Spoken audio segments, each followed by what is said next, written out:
बाहेर रिमझिम पाऊस आणि हातात आरोग्याने भरलेला हा खास नाश्ता. श्रावण महिन्याची हीच तर खरी गंमत आहे. पोटाला थंडावा देणारं आणि शरीराला ऊर्जा देणारं दुधी भोपळ्याचं खमंग थालीपीठ. चला रेसिपी सोबत आपण वैज्ञानिक कारण पण पाहूया. नमस्कार, कशा आहात सर्वजण? मस्त आहात ना? मी पूजा तुमचं न्यूट्रिबॉल चॅनल मध्ये स्वागत करते. श्रावण महिना सुरू झाला की आपल्या घरात सात्विक खाण्याची लगबग सुरू होते. पण अनेकदा प्रश्न पडतो की रोज सकाळी नाश्ता, त्याला असं काय बनवावं जे सात्विक असेल, चविष्ट असेल आणि सर्वात महत्त्वाचं म्हणजे आरोग्यासाठी सुपर हेल्दी असेल. अनेक घरामध्ये लहान मुले आणि मोठे व्यक्ती दुधी भोपळा बघून नाक मुरडतात. पण आज आपण याच दुधी भोपळ्यापासून आणि घरात उपलब्ध असलेल्या पिठापासून असं खमंग थालीपीठ बनवणार आहोत जे खाऊन प्रत्येक जण म्हणेल अजून एक हवंय. रेसिपीकडे जाण्यापूर्वी एक महत्त्वाचा प्रश्न. आपल्या पूर्वजांनी श्रावणात विशिष्ट आहार घेण्याचे नियम का बनवले? यामागे केवळ धार्मिक कारण नाही तर मोठे विज्ञान आहे. पावसाळ्यात म्हणजे श्रावण महिन्यात आकाशात ढग असल्यामुळे सूर्यप्रकाश कमी असतो. यामुळे आपल्या शरीराची जठरांगी म्हणजेच पचनशक्ती मंदावते. दुधी भोपळ्यामध्ये तब्बल 92% पाणी आणि भरपूर फायबर असते, जे या ऋतूमध्ये पोटाला थंड ठेवते, पचनक्रिया सुलभ करते.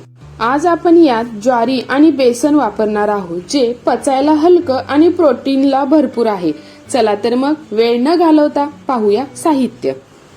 मी येथे घेतलेलं आहे गव्हाचं पीठ, किसून घेतलेला दुधी भोपळा, बेसन, ज्वारीचं पीठ, आलं लसूण पेस्ट, पांढरे तीळ, ओवा, कोथिंबीर, हळद, मीठ चवीनुसार आणि बारीक चिरलेला कांदा. हा ऑप्शनल आहे. सगळ्यात आधी मोठ्या बाउलमध्ये गव्हाचं पीठ, ज्वारीचं पीठ, बेसन आणि किसलेला भोपळा घेऊया. भोपळ्याचं पाणी पिळून काढायचं नाही. दुधीमध्ये पोषण ते पाण्यातच असतात. सर्व आपण आता पांढरे तीळ, कोथिंबीर, चवीनुसार मीठ, हळद हे सर्व टाकून घेऊयात. एकही पाण्याचा थेंब न वापरता हे पीठ छान असं मळून घेऊयात, कारण भोपळ्याला स्वतःचे पाणी सुटते. पीठ मळून झाल्यावर एक सुती कपडा घ्या, तो पोळपाटावर पसरून घ्या. हाताला पाणी लावून पिठाचा गोळा घ्या आणि कपड्यावर हलक्या हाताने थालीपीठ थापून घ्या. मध्ये एक लहान छिद्र करा, ज्यामुळे थालीपीठ आतून छान भाजलं जाईल.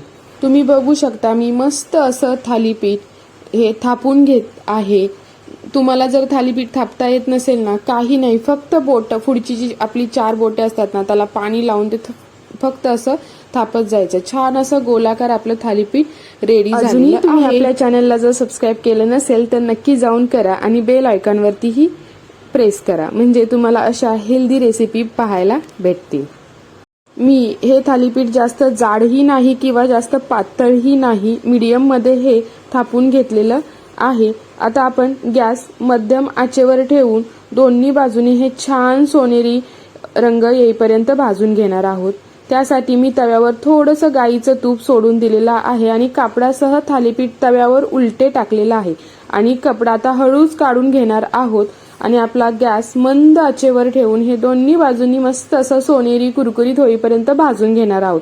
तुपाचा खमंग सुवास सुटला की समजा आपलं सात्विक थालीपीठ तयार. बघू शकता ह्याला कलर पण किती मस्त आलेला आहे आणि जे आपण दुधी भोपळा जो किसून घेतलेला होता ना, त्याचं किती मस्त आतमध्ये टेक्स्चर दिसतंय ते तुम्ही बघू शकता.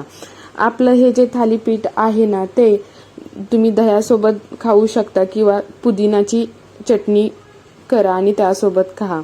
गरमागरम दुधी भोपळ्याचं थालीपीठ सोबत प्रोटीन युक्त भरपूर असलेलं ताजं दही घ्या आणि ताव मारून द्या.